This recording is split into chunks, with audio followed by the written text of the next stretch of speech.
In this video, I'm going to talk about arc length. So we've got a formula for arc length here. And the important thing is that our angle needs to be in radians. Okay, so if we make sure that that's in there, then these are pretty straightforward. You could solve for the angle, you could solve for R or whatever, but this is our formula that we're going to use. Okay, and that is that arc length is this length right along here. It's that little circular length there. Okay, so let's do an example. Find the length of an arc of a circle with a radius 3 feet that subtends a central angle of pi over 6.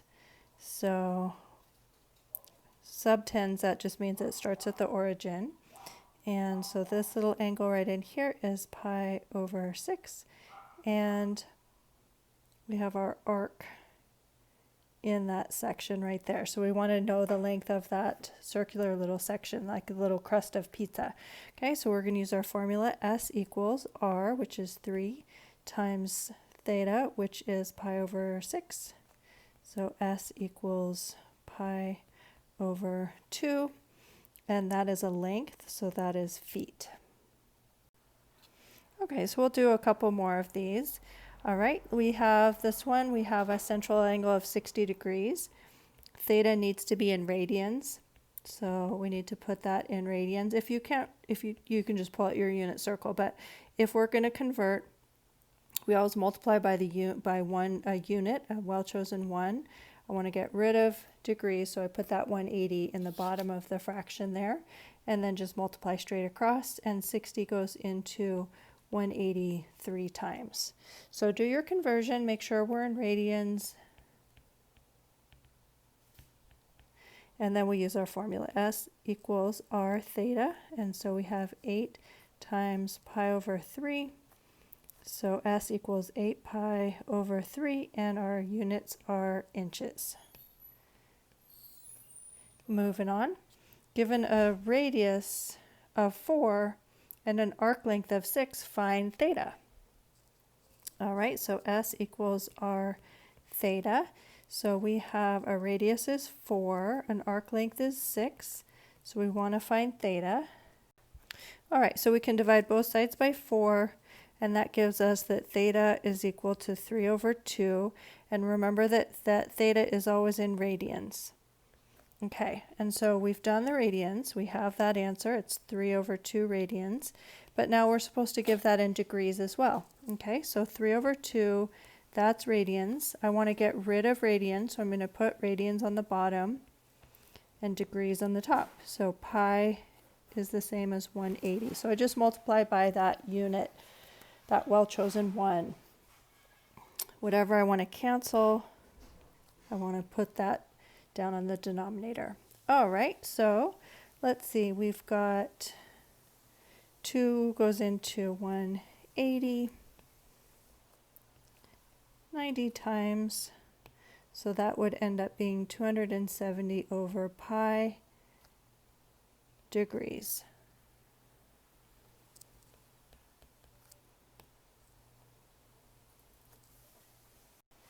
Okay, and one more. We're going to find the radius of a circle if the arc length is 9. So S equals 9, and theta is pi over 7. Okay, so using our formula, S equals R theta, plug in what we know. We've got 9 is equal to R times pi over 7.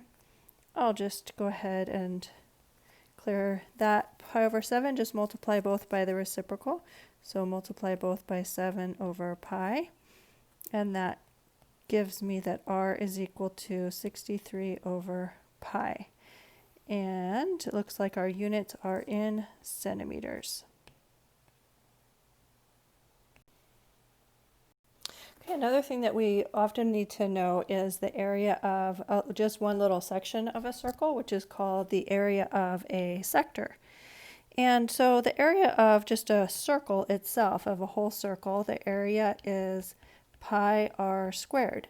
But if we're just doing a fraction of that circle, right, then we would do just a fraction of it, right? So what part of that circle, pi r squared, Well, we're going to have an angle there, okay? So if we have our little, let's say that was, oh, that looks like about 60 degrees. It would be a little piece of that circle. So that would be a sixth of pi r squared. So if your angle is given in degrees, you can just use this idea of what's the area of a circle, and we're just going to do the fraction of the circle. And so we would have angle is equal to our area is equal to the angle over 360, because that's a fraction of the whole area, pi r squared. Okay, so that's one way of looking at it, which is just a fraction of the circle. Okay, and then if our angle is given as radians, we can just use this, which is the same, coming from the same idea of area of a circle, but just in terms of radians. Okay, so whoops, that is if we're dealing with radians.